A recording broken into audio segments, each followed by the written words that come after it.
वस्सलामु अला इबादिहिल्लज़ीना इस्तफ़ा हुज्जतुल मुहम्मद मुस्तफ़ा सल्लल्लाहु अलैहि वसल्लम व अला आलिहि व अस्हाबिहि व अज़वाजिहि अजमईन। अम्मा बाद, औज़ु बिल्लाहि मिनश शैतानिर रजीम। बिस्मिल्लाहिर रहमानिर रहीम। अल्लाहु ला इलाहा इल्ला हु ला यजमन्नकुम इला यौमिल क़ियामति ला रैब फीह। अल्लाहुम्मा सल्लि अला मुहम्मदिन व अला आलि मुहम्मद कमा सल्लैता अला इब्राहीम व अला आलि इब्राहीम इन्नका हमीदुम मजीद। अल्लाहुम्मा बारिक अला मुहम्मदिन व अला आलि मुहम्मद कमा बारकता अला इब्राहीम व अला आलि इब्राहीम इन्नका हमीदुम मजीद।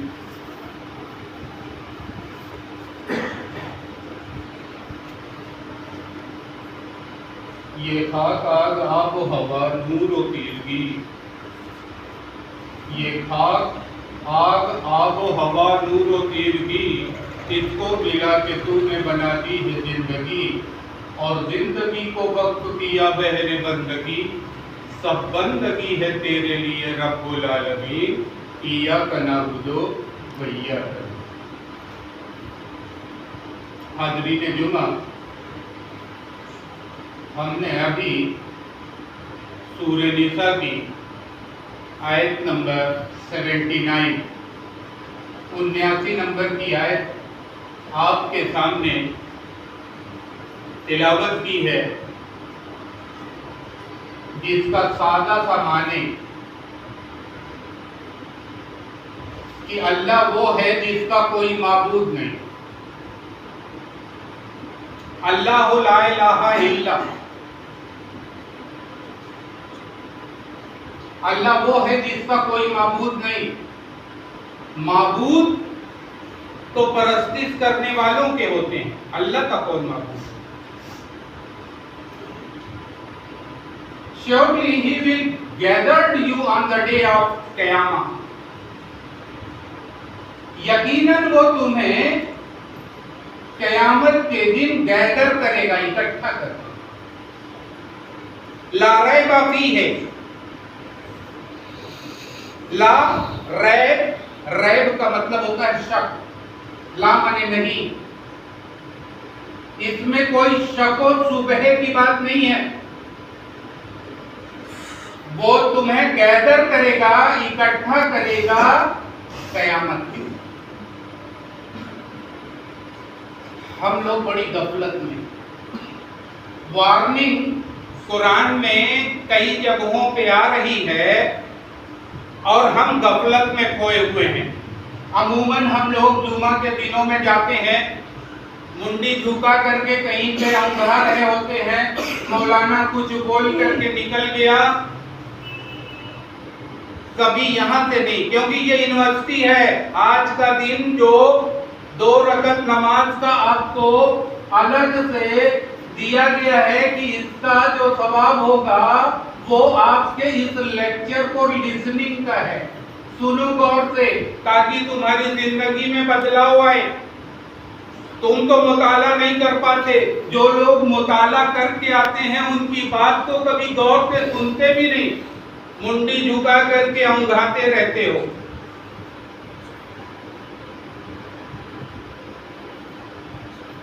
कान खोल करके सुन लो इस बात को, वरना उतनी ही पक्की चीख निकलेगी हश्र के मैदान में, या अलैनी कुन्तु तुराबा, या अलैतनी कुन्तु तुराबा।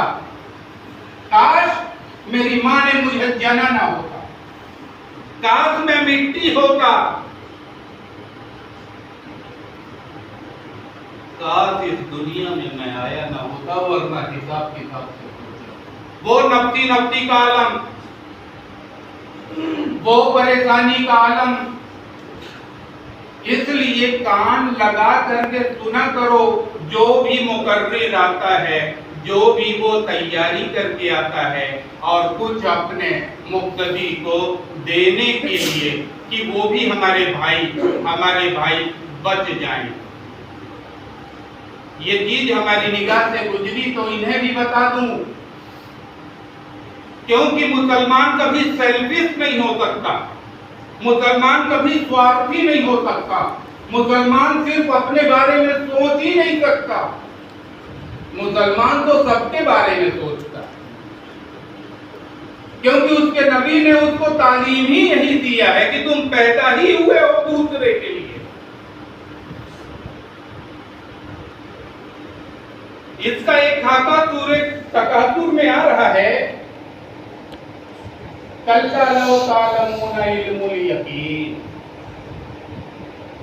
काश अल्लाह ताला आपके ऊपर रहम खाते हुए ये कुरान में फरमा रहा कि काश तुम इस बात को समझ पाते, काश अगर तुम इस इल्म का जो इल्म तुम्हें दुनिया में, क्योंकि दुनिया में तो तुम आखिरत के मंजर देख रहे नहीं हो, देख पा रहे हो, क्योंकि ईमान ही हम लाए हैं बिल गैब पे, गायब बातों पे। आखिरत में क्या हो गया आई डोंट नो, कैसा होगा, क्या मंजर होगा, क्या वहां की परेशानियां होगी, इस बारे में अल्लाह ताला पहले कह रहा है कि ये जो तुम्हें इल्म पहुंचाया गया, रसूल अल्लाह ने तुम्हारे तक पहुंचाया, कुरान ने तुम्हारे तक पहुंचाया, इन बातों का इल्म पर कभी गौर किया? अगर इस इल्म पर गौर किया होता तो काश, अल्लाह ताला कौन सा लफ्ज यूज कर रहा है, काश अगर तुम सुन लेते ये इल्म वाली बातें तो तुम फेंके नहीं जाते जहीम में, लतरुन्नल जहीम, तुम बच जाते जहन्नम। जहीम नाम है जहन्नम का,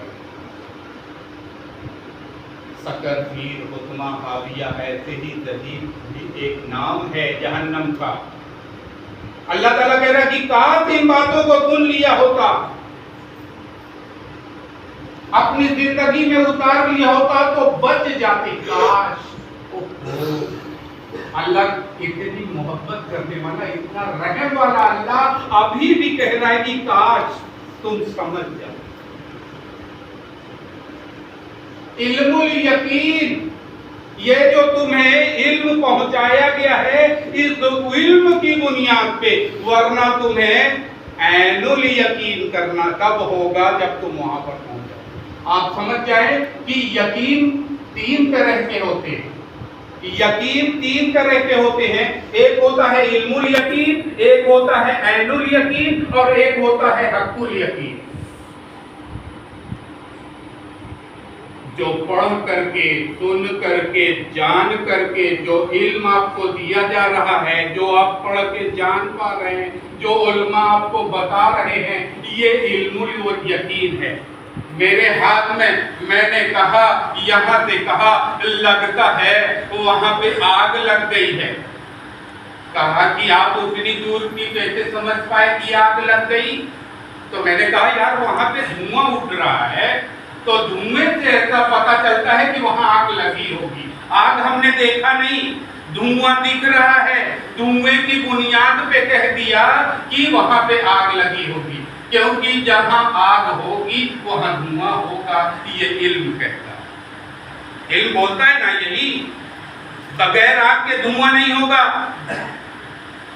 और जहां से धुआं उठता हमने देखा, तो बगैर आग को देखे हुए हमने बता दिया कि वहां पे आग लगी हुई है। कहा कैसे बताया? कहा धुआं देखा तो निश्चित है कि धुआं तो बगैर आग के उठेगा नहीं। यह हुआ इल्मुल यकीन। इल्म के बुनियाद पे मैंने आपको बताया कि वहां पे आग लगी होगी।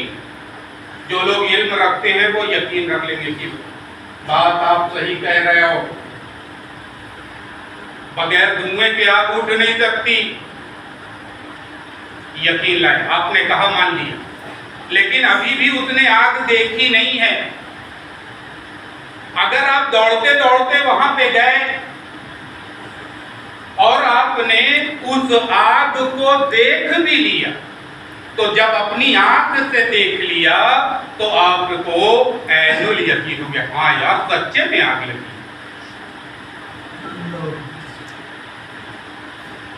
सचमुच आग लगी हुई है, यह है ऐनुल यकीन।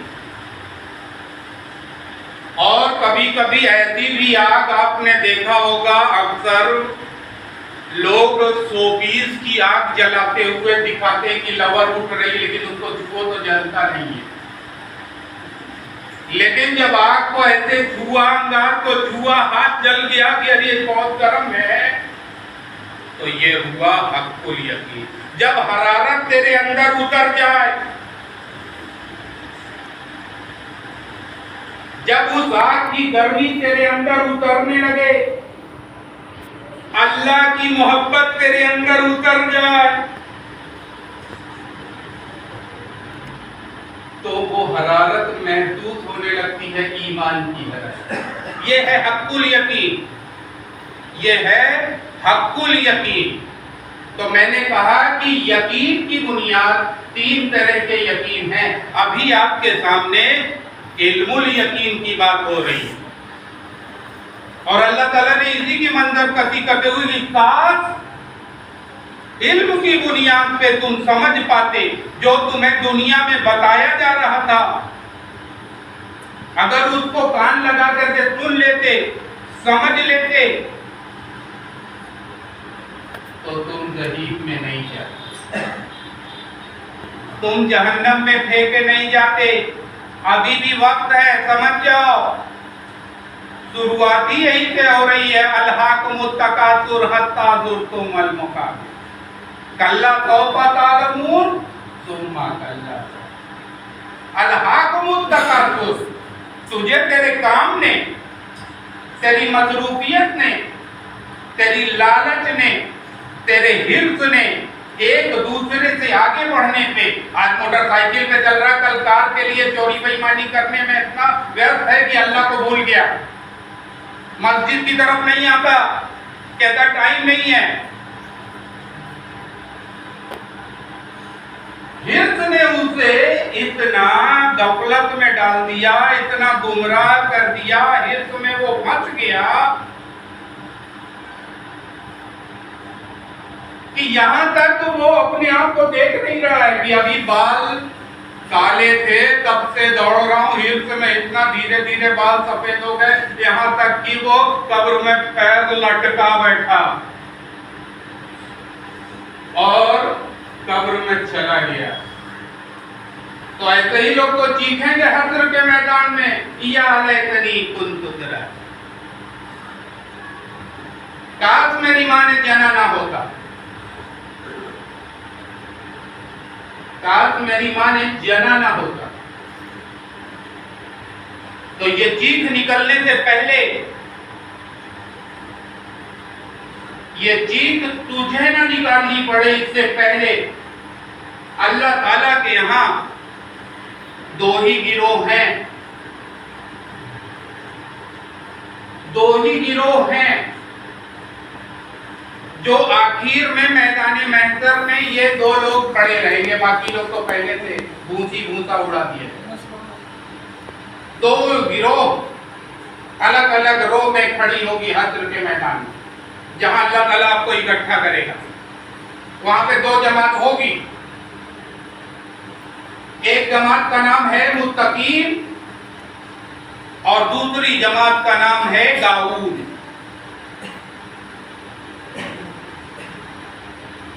मुत्तकी की परिभाषा, मुत्तकी ही वारिस है जन्नत का, विरासत में उसके लिखी हुई है जन्नत। अल्लाह ताला ने उसके नाम विरासत कर दी है, और इस विरासत में कौन से लोग हैं? वो हैं मुत्तकी। और गाउन को लोग कौन से लोग हैं? जो फेंके जाने वाले हैं जहन्नम के अंदर। अब बहुत सारी बातें हैं जो अरबी में निकल जाती हैं और उनके डिफिनेशन हमें समझ में नहीं आती, डिफिनेशन पता नहीं है। Who is gown? नमाज पढ़ते हैं, ज़ालिम बहुत बार पढ़ लेते हैं, ये ज़ालिम कौन है? नमाज की हर रकत में अलहम्दु शरीफ में अल्फाज आता है ज़ालिम।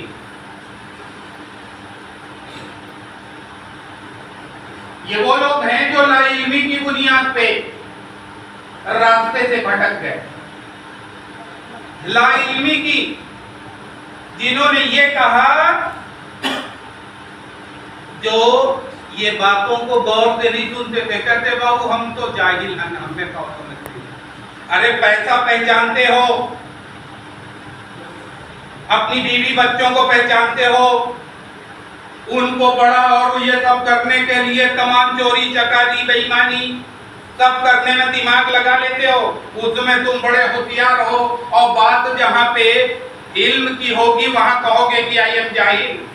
जाहिल किधर से होती है? तुम पढ़ने लिखने नहीं कहते, कौखा बगा लिखना नहीं आता, लेकिन कान अल्लाह ताला ने दिया है, आंख तुम्हें दिया है, सोचने समझने के लिए सबसे बड़ी चीज तो कान है। कान इधर लगा, सारी बात तेरे दिमाग में जाएगी। जब इस कान को बंद रखेगा, गेट ही बंद है, तो दिमाग में जाएगी किधर से?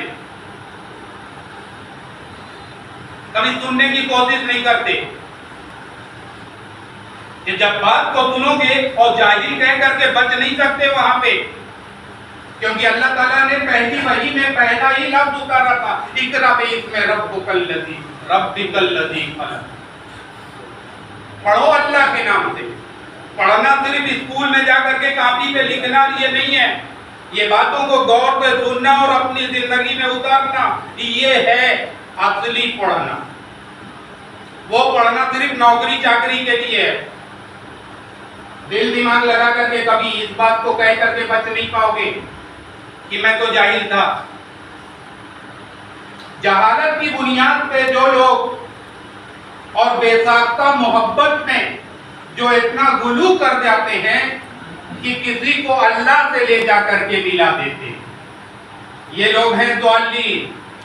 बहुत सारे लोग बड़ी मोहब्बत किसी,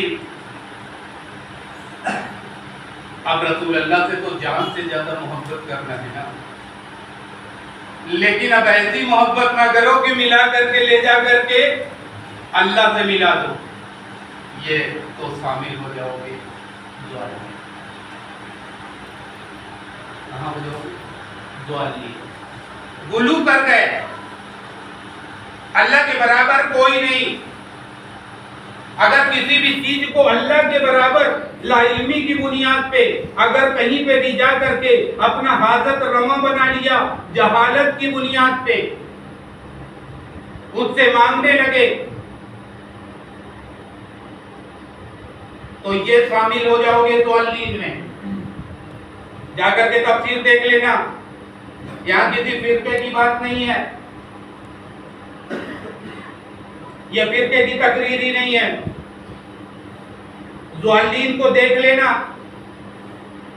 ज़ालिम की तफसीर जितने भी मुफस्सिर ने किया उसको जाकर के देख लेना। बात समझ में आ जाए तो अपनी जिंदगी में आप ही उतार लेना, क्योंकि ज़ालिम में कहीं ना चले जाना लाइल्मी की बुनियाद पे। और गाउन वो लोग हैं जो हक को जानते थे, हक का रास्ता जानते थे कि यही सिराते मुस्तकीम है, जानने के बाद वो रास्ते से मुड़ गए, जानने के बाद वो रास्ते से मुड़ गए। ऐसे लोगों को गाउन कहते हैं, जो अलग अलग माबूदों को पूजने लगे, जिन्होंने अपने अलग अलग माबूद बना लिए। तो हश्र के मैदान में अल्लाह ताला जब इस जमात में तो एक आवाज होगी कि बुलाओ अपने माबूदों को, उनको आवाज दो जिनकी तुम परस्तिश करते थे, जिससे अपनी चाहत पूरी करवाते थे। आज वो बुलाओ, सिफारिश करवाओ, वो तुम्हारे लिए आज कुछ नहीं कर सकेंगे, और तुम्हारे लिए क्या, वो अपने लिए भी कुछ नहीं कर पाएंगे। अल्लाह ताला देखो, अगर कोई आदमी, अगर कोई कैदी अगर जेल में बंद हो जाता है,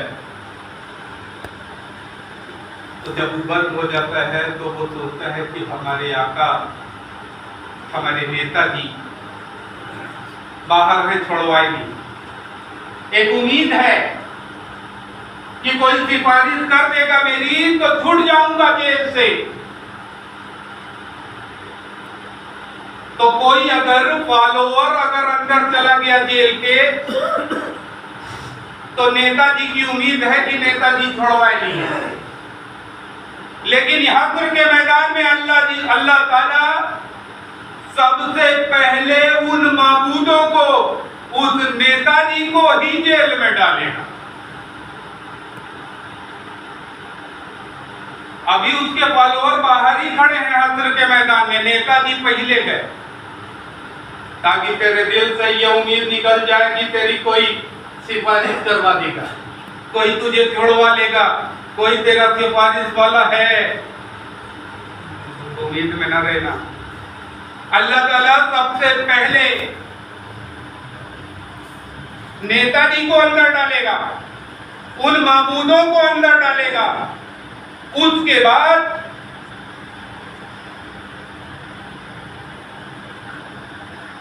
वो आबिद जो उसकी इबादत कर रहा है, जो हाजत रमा था, जो उसका फॉलोअर था, उसे डाला जाएगा। और इस हदीस में अल्फाज है कि एक के ऊपर एक मुंह के बल जहन्नम में गिरेंगे, भद भद भद, ये कंटिन्यू आवाज हो। मेरे दोस्तों, आप उस लाइन में ना हो काउन वाले। कलमा पढ़ा है ला इलाहा इल्लल्लाह, नहीं है कोई माबूद सिवाय अल्लाह के। हर रकत में कहते हो इय्याका नअबुदु, अल्लाह मैं सिर्फ तेरी ही इबादत करता हूँ, ये पेशानी तेरे ही आगे झुकती है। व इय्याका नस्तईन, तुझसे पाता था, पा रहा हूँ, पाता रहूं, किसी और के आगे ये हाथ नहीं फैला। गाउन में न चले जाएं। ये गाउन वाले लोग तो दो जमात, मुत्तकून की और गाउन की। अब मुत्तकून क्या है, मुत्तकी क्या है? मुत्तकी का मतलब हो गया, आपको इस तरीके से आप इसे जान लें कि इत्तकुल्लाह हैसु मा कुन्ता, इत्तकुल्लाह हैसु मा कुन्ता। अल्लाह से ऐसे डरो,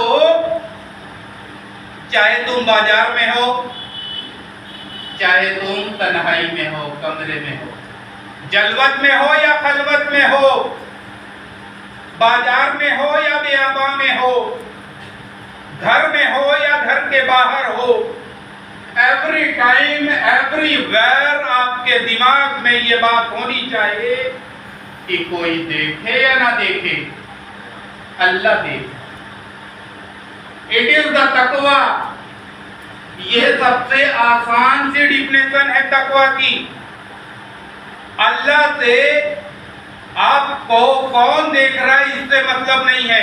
आपके दिल दिमाग में होता है कि ये गलत काम कर रहा हूं, वो नहीं देख रहा है, वो नहीं देख रहा है, वो नहीं देख रहा है, लेकिन अल्लाह मुझे देख रहा है। ये है तकवा। अल्लाह से ममनू चीजों से बचना ही तकवा है। अब तकवा को इस तरीके से भी आप समझ लें, तकवा is the brake of our life. तकवा is the brake of our life.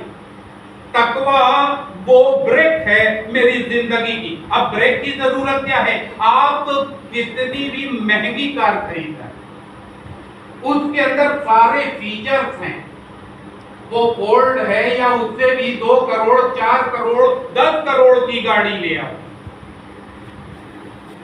सारी सुविधाएं हैं, एसी है उसके अंदर, हर चीज, यानी मैंने बता दिया कि सारे फीचर्स हैं, जितने भी रिक्वायर्ड फीचर्स हैं वो सारी उस गाड़ी में है। ब्रांड न्यू गाड़ी लेकर के आए हैं, लेकिन उसमें ब्रेक नहीं। Are you like this car? Are you drive this car? क्या ऐसी कार को पसंद करेंगे आप? क्या ऐसी कार को यूज करेंगे आप जो खुद भी जाएगी और आपको भी ले जाएगी? जाना चाहेंगे? कोई आदमी कह दे कि 1 करोड़ दे रहा हूं, लाइन पे लेट जाओ, कहेगा कि 1 करोड़ क्या करूंगा जब मैं खुद नहीं रहूंगा। ये तकवा, ये हमारी ईमान की गाड़ी की ब्रेक है। ईमान वाले तो यहां सारे लोग कलमा पढ़े हुए, सबने कहा है ला इलाहा इल्लल्लाह।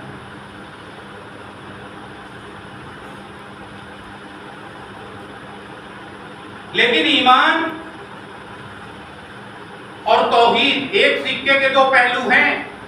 जिस तौहीद को पढ़ करके ईमान में आए हो, क्या उस पे खरे हो?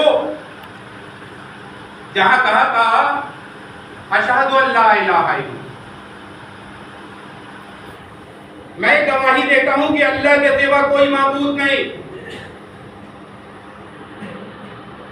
मैं गवाही देता हूं, मैं शहदा अशहदु, मैं गवाही देता हूं कि अल्लाह के सिवा कोई माबूद नहीं। खरे हो उस पे?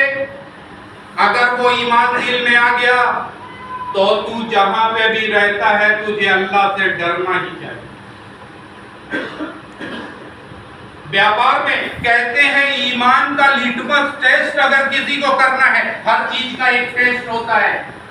हर चीज को परखने के लिए, सोने को परखने के लिए एक कसौटी होती है जिसपे सुनार रख करके सोने को जान जाता है कि ये खरा है या इसमें मिलावट है। उसको कसौटी कहते हैं, सोने को परखने की कसौटी। अगर तेरे अंदर ईमान है तो ईमान झलकना चाहिए तेरे कैरेक्टर में, तेरे चाल चलन में, तेरे व्यापार में, तेरी नौकरी में, एवरीवेयर ये चीज दिखनी चाहिए। क्योंकि जहां कहीं बर्फ होगी तो ठंडक लगेगी, लगेगी कि नहीं लगेगी? अगर बर्फ इसमें पूरी भर दी जाए, इसके करीब आएंगे तो ठंडक का एहसास होगा कि नहीं होगा? आपके अंदर ईमान है तो ईमान का एहसास दूसरे को। आग के करीब जाएंगे तो आग की गर्मी महसूस होती है, ऐसे ही ईमान की गर्मी महसूस होती है। वो तेरे कैरेक्टर में आनी चाहिए। तू चाहे कहीं पे भी रहे, वो गर्मी बाहर आए।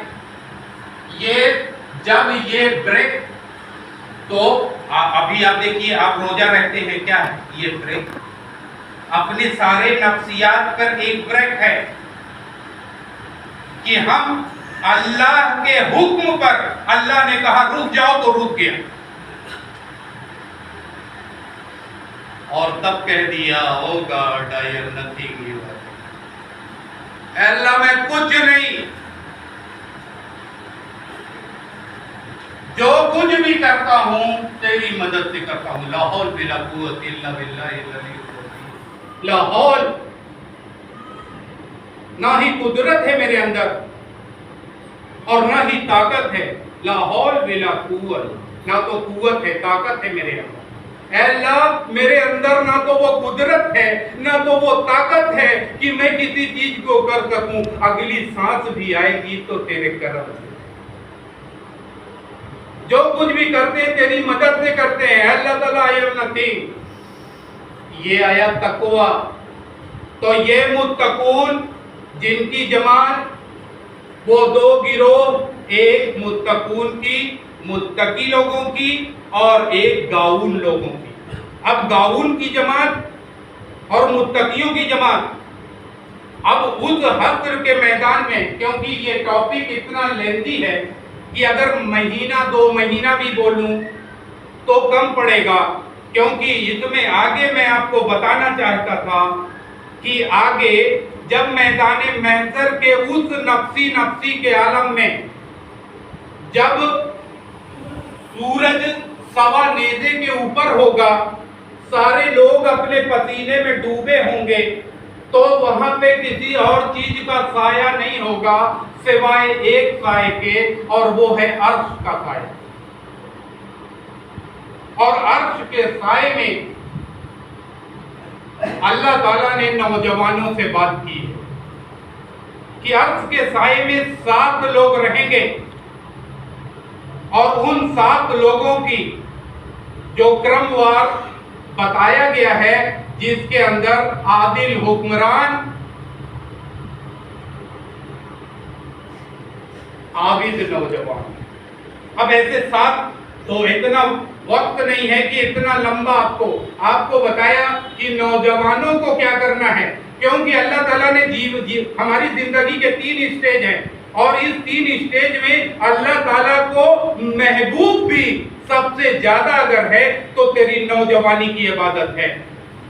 तो खास करके मेरा जो बताने का मकसद था इन नौजवानों को, ये नई पौध जो हमारी है, ये नए लोग जो नौजवान हैं, अल्लाह ताला ने अभी इनको कहते हैं जहां पे टेस्ट नहीं होता वहां पे मैच नहीं, जहां पे मैच नहीं वहां पे इनाम नहीं। शैतान सबसे ज्यादा परेशान नौजवानों को ही करता है। तो अल्लाह ताला ने इस नौजवान को जब इस टेस्ट में कि नौजवान अपने इस सारे टेस्ट में जब शैतान से मैच खेलता है और उस मैच में जीतता है तो अल्लाह ताला ने इसको इनाम भी बहुत बड़ा रखा है। और हश्र के साए तले लोगों को वो एक दिन 50,000 साल के बराबर होगा, लेकिन उस नौजवान को जो अर्श के साए में रहा उसे ऐसे लगेगा कि अभी एक फर्ज नमाज से मैं फारिग हुआ। वो कैफियत उसे ऐसे पता चलेगी, उसे कोई तकलीफ नहीं होगी। लेकिन उन नौजवानों को करना क्या है, उन नौजवानों को कौन से टेस्ट देने होंगे, क्योंकि इब्लीस का जो लश्कर है, ये इब्लीस के लश्कर को रिवॉल्वर नहीं दी गई है, बंदूक या तलवार नहीं दी गई है कि वो तुम्हें मारे काटे। वो तुम्हें कभी मारने नहीं आता रिवॉल्वर लेकर के, शैतान तुझे मारने नहीं आता। उसके पास तो हिकमत है, बहुत बड़ा आलिम है, वो तुझे गुमराह करता है, तुझे तेरी राह से डाइवर्ट करता है, हर डाइवर्जन पे बैठा हुआ है। हर जहां पे 2 रास्ते हैं उस रास्ते पे उस इब्लीस के लश्कर का एक आदमी बैठा हुआ है जो तुझे फुसला करके डाइवर्ट कर देता है। तो उन नौजवानों की जो बचने की उम्मीद, जो आज ही से जान जाते हैं और अपनी जिंदगी में अल्लाह ताला ने कभी नहीं कहा कि दिन भर लेकर के तस्बीह मुसल्ले पे बैठे रहो, नो, इसके लिए कहीं नहीं कहा। जितनी उसे जरूरत है उतने के लिए कहा गया है। और सिर्फ क्योंकि 4 सब्जेक्ट हैं, सिर्फ नमाज सब्जेक्ट नहीं है, सोशल लाइफ भी तुम्हारा टेस्ट में है। तुम्हें सब्र और तुम्हें लोगों की फिक्र के बारे में भी सोचना है। और जितने टाइम तुम्हें बुलाया गया है, तुम्हारे ऊपर कोई जोर जबरदस्ती नहीं की गई है। और इस एग्जाम को कैसे पास आउट कर पाएंगे, इंशाअल्लाह फिर कभी अगर मौका मिला तो इस पे रोशनी डालेंगे कि उन नौजवानों के लिए अल्लाह ताला ने क्या सब्जेक्ट रखा हुआ है और उस सब्जेक्ट में किस चीज में उन्हें अपने पासिंग मार्क लेने हैं, कैसे वो पास आउट होंगे और अर्श के मैदान को प्राप्त करेंगे। तो अर्श के मैदान को प्राप्त करने के लिए हमारे पास क्या क्वालिफिकेशन होनी चाहिए, क्या चीज हमें लेकर के जाना है, तो लेकर के हम जा पाए। क्योंकि अल्लाह ताला ने कहा है कि हमने तुम्हें इस दुनिया में बो दिया है, वहुवल्लज़ी जराकुम फिल अर्ज़ व इलैहि तुबसिरून, मैंने तुम्हें दुनिया में बो दिया है और इसकी फसल ले जाऊंगा काट के खलियान में। तो हर आदमी को जाना है, मौत उतनी बड़ी हकीकत है, हर चीज में इख्तिलाफ है, दुनिया की हर बात में इख्तिलाफ है, शिया का सुन्नी से, वहाबी का देवबंदी से, देवबंदी का किसी और से, किसी न किसी बात में इख्तिलाफ है, लेकिन मौत पर दुनिया में किसी से इख्तिलाफ नहीं है। और मरना सबको है और मरने के बाद अल्लाह ताला तुम्हें हश्र के मैदान में इकट्ठा करेगा और जहां पर तेरा हिसाब किताब होना लाजमी। अल्लाह ताला से दुआ है जितनी भी बातें सुनी है, जितनी भी समझ में आई है, उस पर अमल करने की तौफीक अता फरमाए।